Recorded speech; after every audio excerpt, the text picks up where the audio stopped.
Before we get into the episode, I am thrilled to announce that the EntreMD Business School is open for enrollment. The EntreMD Business School is the only school of its kind for physicians who want to build 6, 7, and multiple 7-figure businesses. Over the last 2 years, we have had hundreds of doctors go through the school with unbelievable results. Some of them run brands, some of them run private practices, some of them are coaches, some have other kinds of service-based businesses or product-based businesses. And we've had people come in and cross the 6-figure milestone, cross the 7-figure milestone, cross the multiple 7-figure milestone.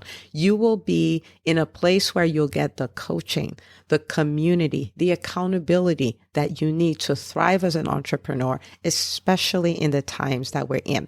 So maybe you've been following me for a while. Maybe you've been getting so much out of the EntreMD podcast and you've been wondering, how can I work with Dr. Una and the community more? Well, this is your chance. Come join us in the EntreMD Business School. It is application only. So go to entremd.com/business to turn in your application. I cannot tell you how many doctors have made statements like this. I recovered my investment in the first week. I recovered my investment in my bank account in the first 90 days. This is the best investment I've made in myself ever.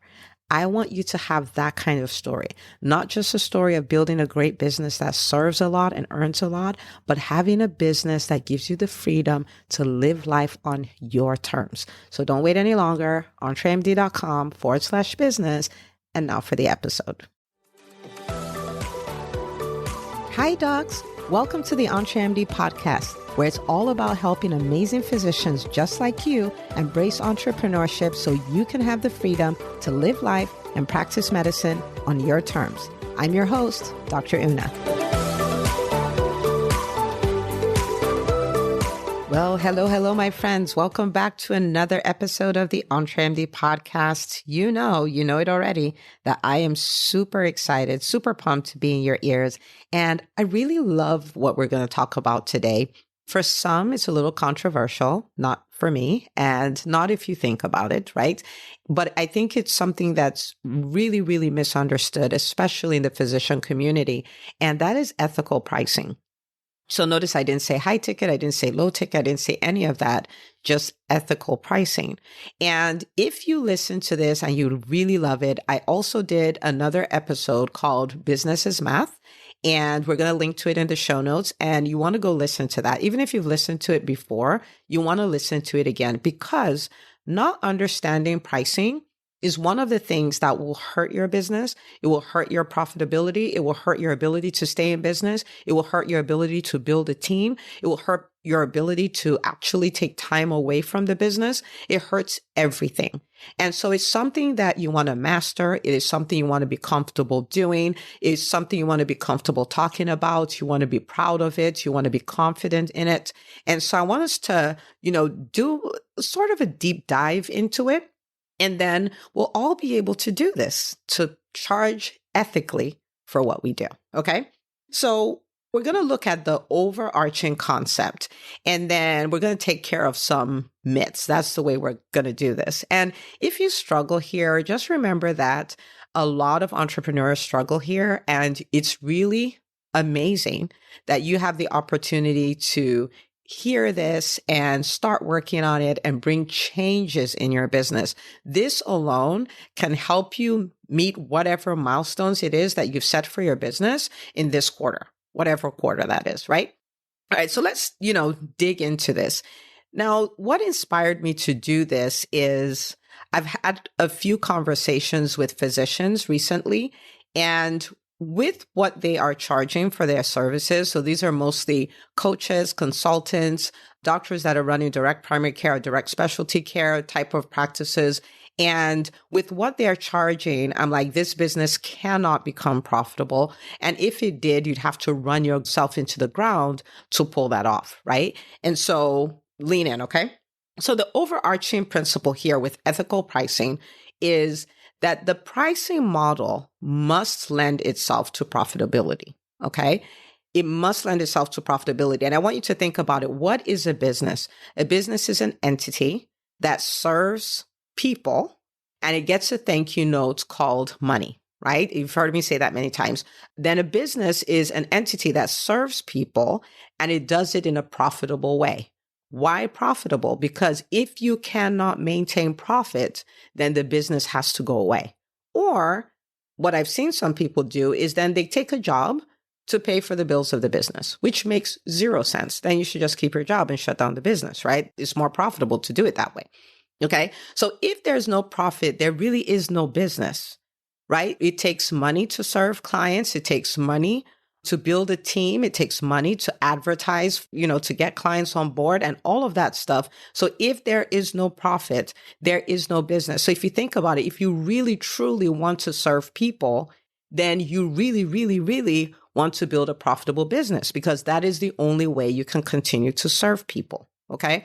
When I do my team meetings, say in my private practice, which was the first business that I started, I'm like, if you really love these patients, then you're really going to pay attention to how what you do affects the bottom line, because that's the only way we stay in business. That's the only way we continue to serve them, right? So I just want you to think about it. It is my responsibility as someone who loves my patients, loves my clients. It's my responsibility to make sure that my business is profitable. It's not a dirty word. It's not a thing that you just don't talk about. That's not what it is. Okay, that's not what it is. Your profit is like the aorta of your business. All right. If you bleed out, you bleed out. Like if you bleed from there, you're bleeding out. So profit, it is my responsibility to make sure that my business is profitable, that the numbers work. Okay. So when you think about pricing, okay, pricing is not something that just, you just pick a number you like because you like it. The number has to work. Okay. So what that means is you pick your pricing such that whatever you charge minus whatever it costs to deliver that service leaves you with a profit.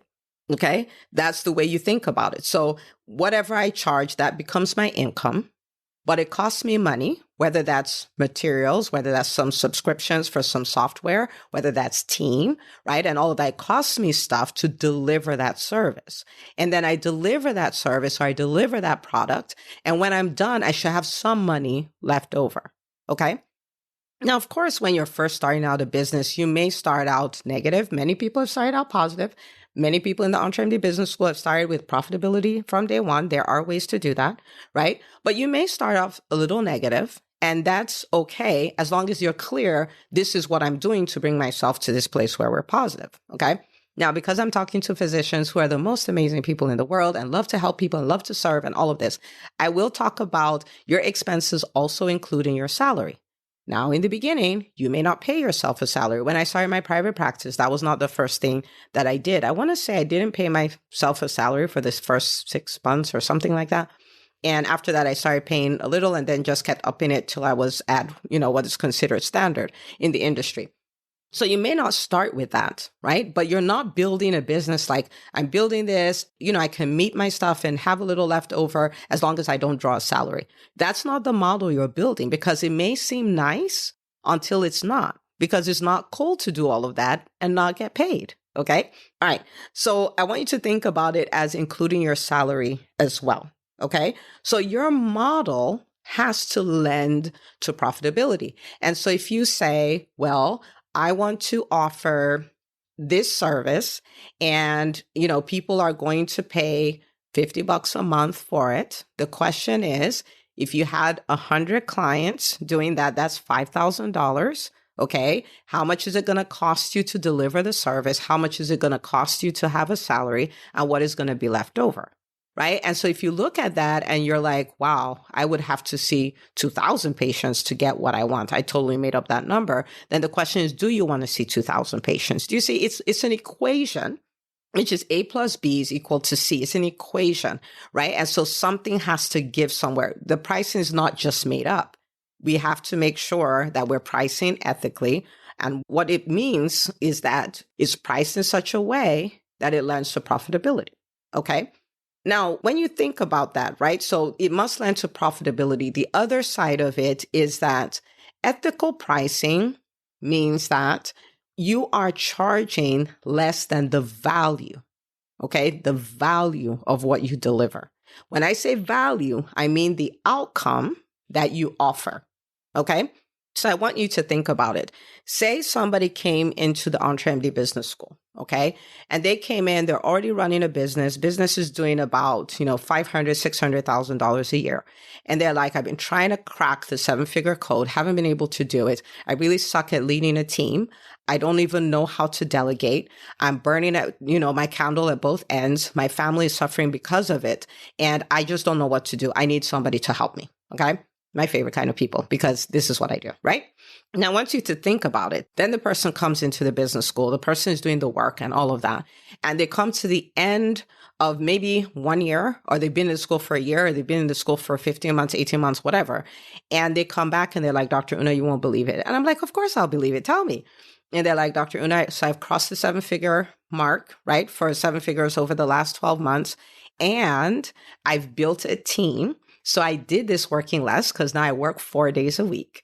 Okay. And I've had so much more time with my family. My marriage is actually stronger. I get to spend time with my kids on Fridays, which is my day off. I get to go to their school and have lunch with them. I take them to school. I bring them back. It's like so amazing. I was able to take a 4-week vacation and I had built this team. And so they were able to run the company while I was on vacation, right? Think of value. Okay. Think of value. And so their yearly income went up by $400,000 a year and they got their time back. And then they have a team. So they're building a company that can run on its own. Right. And so when you think about that, if they paid 20 grand, 40 grand to be in the EntreMD Business School to pull off that result, you see that the value, right? The value is a lot more than the price. Okay. So I want you to think about what you do and the value. Okay. I'm going to show you some ways not to look at it, but think about it in those terms. Now, you may do something, you may say that, look, Dr. Una, that's easy because what you do in this business, it's easy to measure numbers. Okay. So let me use something else in the business school that's not numbers. Okay. So let's say somebody came into the business school and their thing was, I know there has to be more. I don't even think I have a business idea, but I know there has to be more. This is not all I can do. This right here is not the dream. This is not the dream I had when I went into medical school. Again, my favorite kind of people. And I'm like, of course there's more. I agree with you. I remember thinking that same thought 14, 15 years ago. Okay. So now that person then comes into the school, takes the time, uncovers a profitable business idea. Okay. Maybe they decide I'm going to be a speaker and they start speaking and then they start getting paid speaking gigs and they start getting paid to do courses and they start being paid to be on panels and all of these things. Have they hit 7 figures yet? At this point, no, but they now have a business idea. They have a profitable business idea. They're now showing up confidently. They are confident speakers and they're bringing in extra revenue in their business, right? They've discovered, it's like they've seen something they can't unsee, right? And they're building a name, establishing themselves as an expert in the community, right? So are they at a point where they can say, oh yeah, I brought in 7 figures? No. But is that value, right? Is that value higher than the 20 grand? And the answer is yes. Do you see what I'm saying? And so it may not be numbers that you can measure, but it needs to be a before and after picture that you can look at. You're like, oh my goodness, that is amazing. Okay. So in ethical pricing, you're charging less than the value you bring. Okay. But now notice I said less. I didn't say a lot less, right? You're charging less. So it may seem high, but high as it is, if it's less than the value, you're creating a win-win situation. And that's what you want to do with your business, right? We don't manipulate people and take their money and do all of those things. We create win-win situations. I have a service that will bring you so much value and I charge for my services. Okay. So ethical means it must lend itself to profitability. Otherwise you don't have a business and you're going to have to shut it down and help no one. And then 2, it is less than the value. Okay. So I'm not talking about it like being super, super duper low. It should be high enough that it lends to profitability. And no matter how high you want to make it, that's on you. But however high it is, it must be less than the value. Okay. And so this is why some people charge $100,000 a year for coaching, $1 million a year, believe it or not, this is true, for coaching, and people happily pay. Why? Because the value is higher than whatever they paid, right? I have spent a ton of money on coaching, for instance, and to me, it's all free because the value I have gained from it is so much higher than whatever I was charged. Okay, so that's why we call it an investment, not a cost. And this is not just for coaching. Okay, I'm just using that example because I was using my story as an example. But the same goes for your DPC model. The same goes for your concierge medicine model. The same goes for a product. The same goes for consulting and all of that. Okay, so you want to charge in a way that is profitable, including you getting paid. Okay, you can charge as high as you want, as long as it's less than the value you offer. Okay? All right. So I want to paint a few pictures here because these are things that I hear come up a lot amongst physicians. And one of them is, I really want to help everybody, right? I want to help everybody. I want to help people who are underserved. I want to help everybody. And so that is the reason why I put my service at a really low price so it can help everybody. Okay? All right. So there are a few thoughts here. One is, business is math. And so what that means is if you want to charge a really low price, then you're going to have to serve a really large volume of people. But you can't say, I want to charge really low, but I only want to work 2 days a week and for 3 hours at a time. That's not going to work. Okay. Because if you do the math does not work, and business is math. Okay. And so if you decide, no, what I really want to do is offer really low prices, great.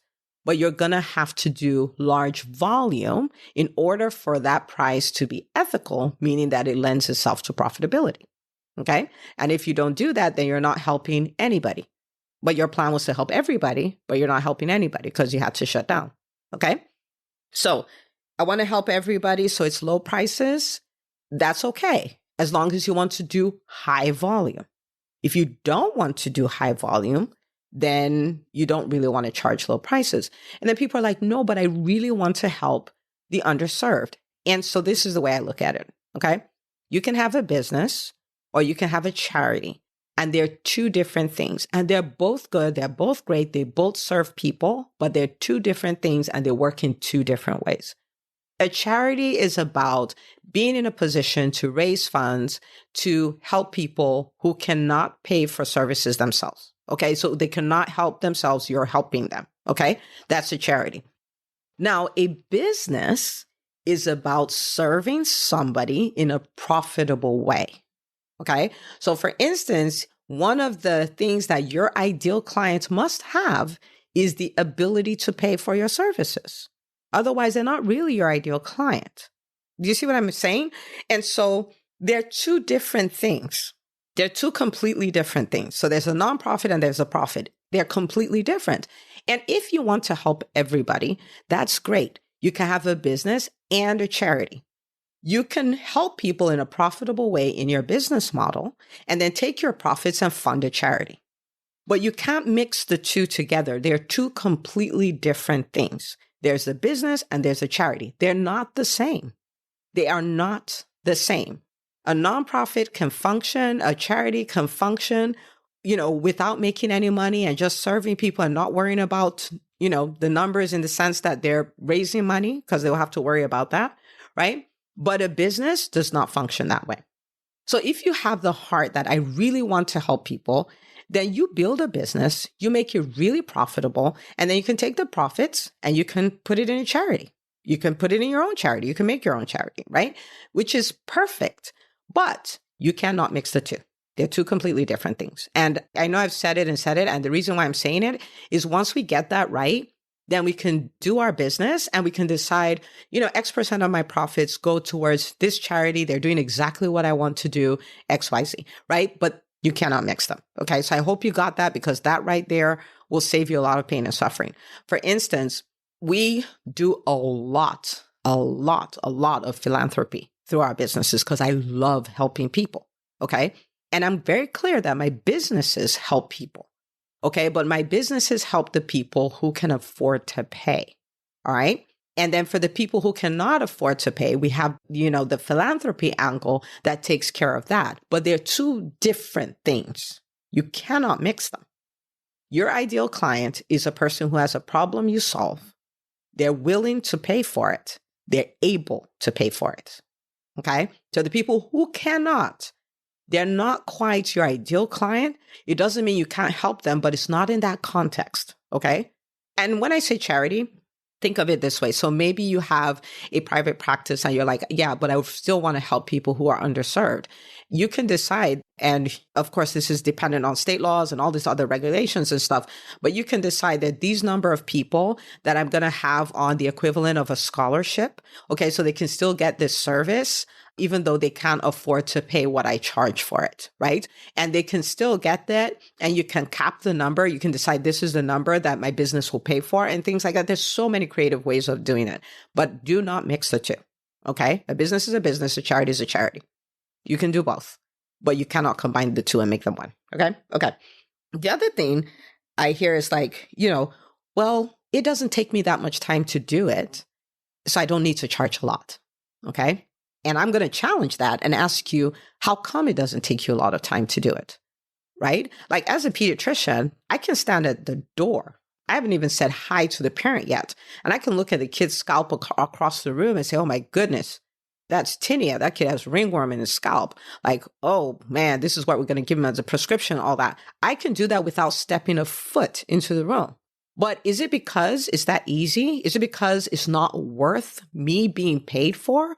No, it's because of my decade, of training, right? It's because of the amount of hours and days and months and years that I've spent doing the same things over and over and over and learning and doing my continuing education and doing all of that. That's why I can stand at the door and spot it without even coming to the room, without even getting a history, without touching the patient, right?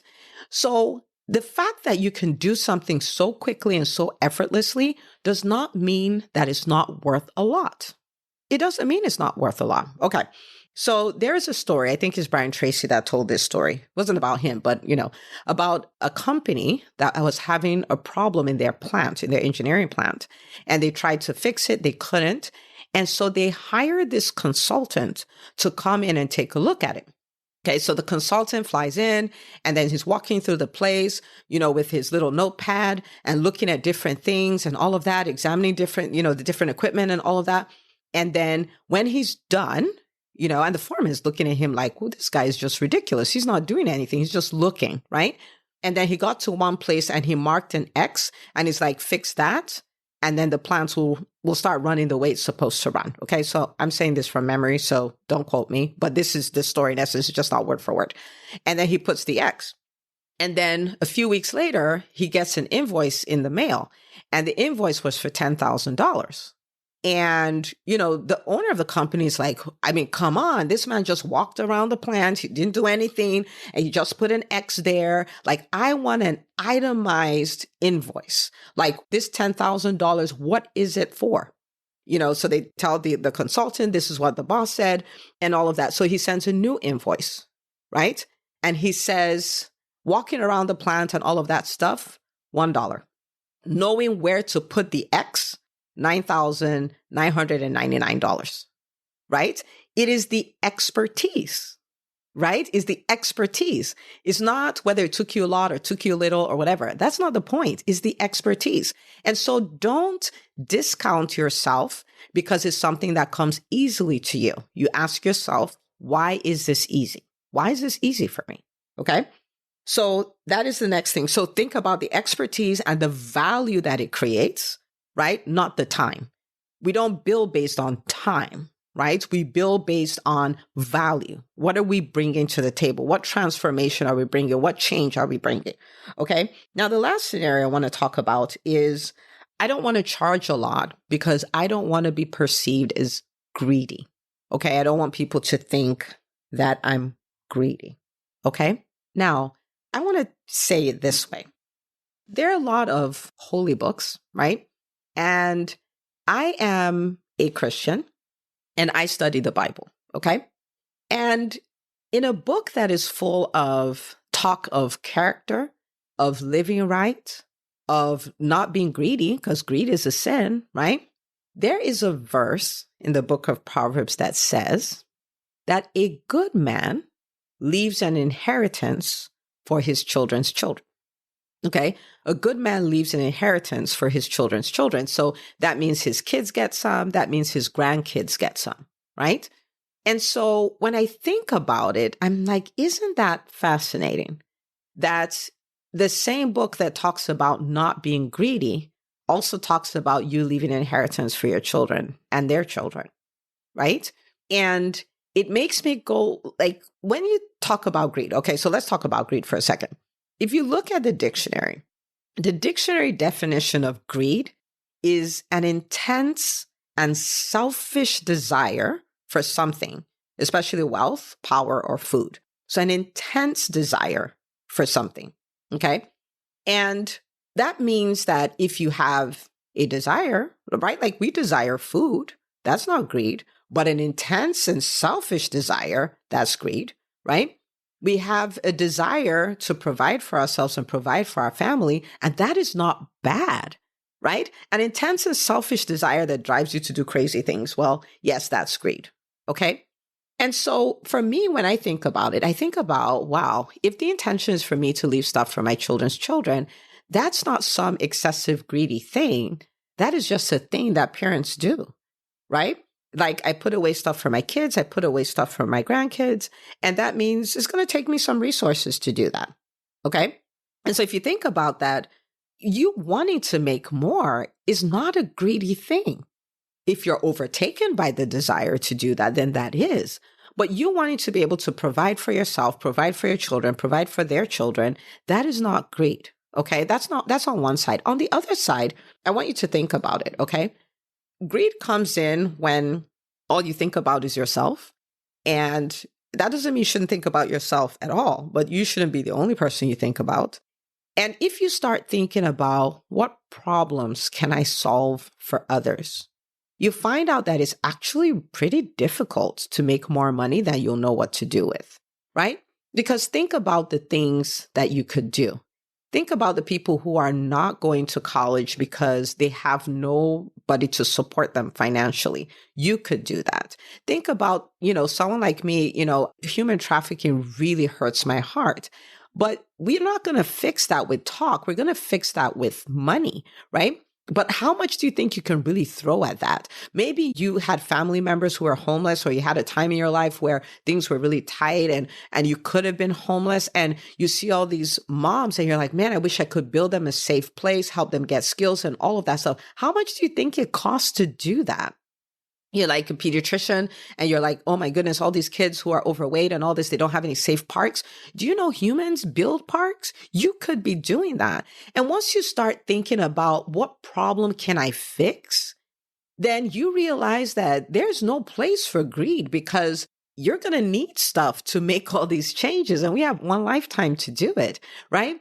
And so once you start looking outside of yourself. Now, I'm not saying there's anything wrong with looking at yourself. You should be able to provide for yourself. You should be able to create financial freedom for yourself and for your family and stuff like that. But once you start looking outside yourself and you start seeing yourself as a channel, as opposed to seeing yourself as the end, start seeing yourself as a channel, then you realize there's no amount of money that's really too much, because it takes money to solve problems. And there are so many problems. There's nothing but problems, right? And so if you start thinking of in those ways, then you can step away from this whole, if I want more, it means I'm greedy, I have enough for myself. It's not about us. It's not about you. It's not about me. There's so much more. If we have the earning capacity, then what would be better than being great stewards of our earning capacity, using that in the service of others? Okay. And when you start thinking that way, there's nothing that's too much. There really isn't, right? So I said all of this to say this. Take a look at your pricing. Is your pricing ethical? Do the math. If you charge what you charge and you pay yourself, would your business still be profitable? Right? Think about it.